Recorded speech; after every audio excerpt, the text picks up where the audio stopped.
this topic is so dear to my heart because from the time that I started puberty, I was very interested in talking about sex. I still am, which is why I do these groups. And the main thing that I noticed was that the way that sex was being talked about with my group of friends, the way it was being talked about in the media, was very different than the way I personally experienced it. That I don't know about for you guys, but when I went from being a kid to all of a sudden going into puberty, the difference for me was that I went from being able to be embodied and in my own experience, playing and imagining and doing my own thing, to all of a sudden having to look at myself from the outside. So that going through puberty and going through sexuality became coupled with me with also learning how to see myself the way that I imagined other people saw me. And that once I entered into a space of puberty, once I entered into a space where where sexuality was part of the conversation, it also meant that I was being ranked in a hierarchy of whether I was sexually desirable or not and how much.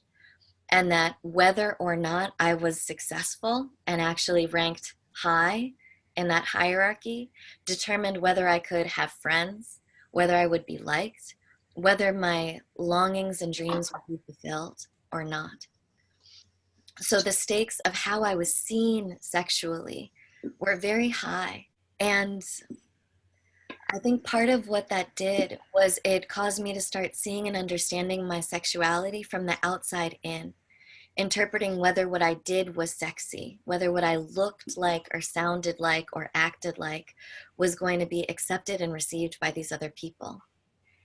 All of that was completely different than the actual experiences I had of when I got turned on, of what was so difficult to navigate, to say, and what actually made me feel sexy and what actually made me feel satisfied from the inside out. So what we're going to be exploring in core erotic templates is these more dream-like qualities and these more dream-like tensions and situations that actually do contribute to our own arousal. And for me, this is part of reclaiming that aspect that comes from the inside out. That's part of getting back into our own direct experience and understanding for ourselves what our own sexuality is and how we want to live that and play with that and engage with different elements in the world. A lot of what I learned from core erotic templates comes from the theorist Jack Morin. And he basically said that there's only so far that understanding the technical or physical aspects of sex is going to get you. Because so much of what actually matters in terms of engaging sexually is arousal. You know, you can have someone doing the exact same physical thing to you, and it will feel completely different depending on whether you're aroused or not. And part of that is because when we're aroused, it is accessing more of our entirety. It's accessing more of our whole psycho-sexual, spiritual self. And so arousal is actually more of a byproduct of more of ourselves being involved in the actual act itself. So that the more aroused we are, it also means the more of our wholeness is being engaged in the process of what we're doing. You know, Esther Perel, who's another theorist that I love, she says that sex is a place you go. And I think that's a beautiful way to put it, except that it also, because sex is so marginalized in society, I think sometimes there becomes a harsh line between our regular selves and our sexual selves. You know, I like to think of it like a sitcom, like a TV show, where they'll be making jokes about sex the whole time, but when it actually comes time for the characters to have sex, they go into a room and they close the door and the scene ends. And sometimes I think that's how we act with sex. We'll be ourselves with more or less awareness and more or less consciousness until actual sex happens. And then a lot of our regular selves, our regular abilities gets completely cut out of the experience. You know, if sex is a place we go, it's important to think about how much of ourselves we can bring into that place we can go. Can we say yes? Can we say no? Can we ask for what we want?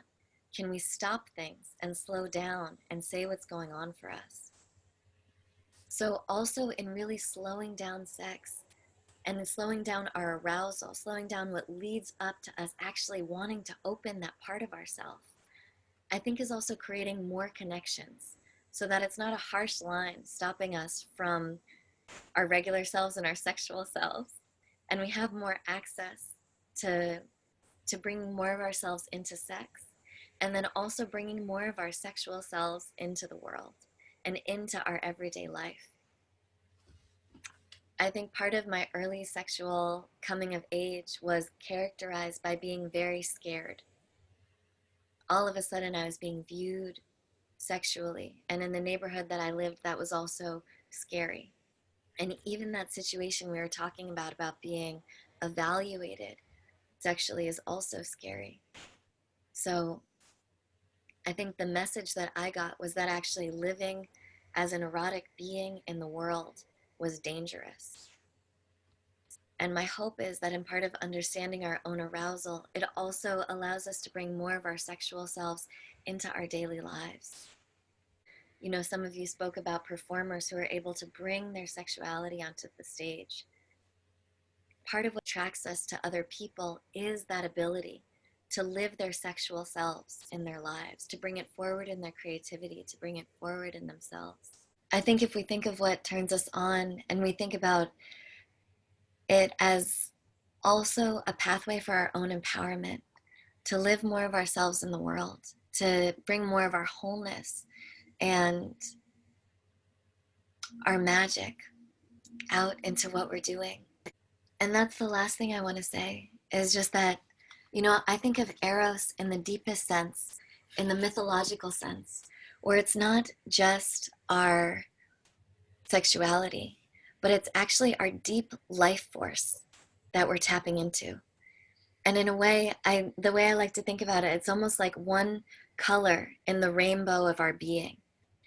And that because our society is the way it is, because we have the relationship to sex that we do, a lot of times because we connect sex with something private and maybe something dangerous, and because there's a lot of blocks and other stuff in there, we cut ourselves off from that entire band of our rainbow, which means we also cut ourselves off from our own life force energy. And that sex itself is one of the most highly charged energies that we have access to as human beings. It's one of the places where some of the deepest, most mysterious, most just high power energy comes through us. And so, in understanding our own erotic nature, our own arousal, we're also reconnecting our ability to access that huge power that comes through us during sex, this huge power that even has the potential to replicate life, and learning how to channel this through our bodies. And there are two different theories about core erotic templates.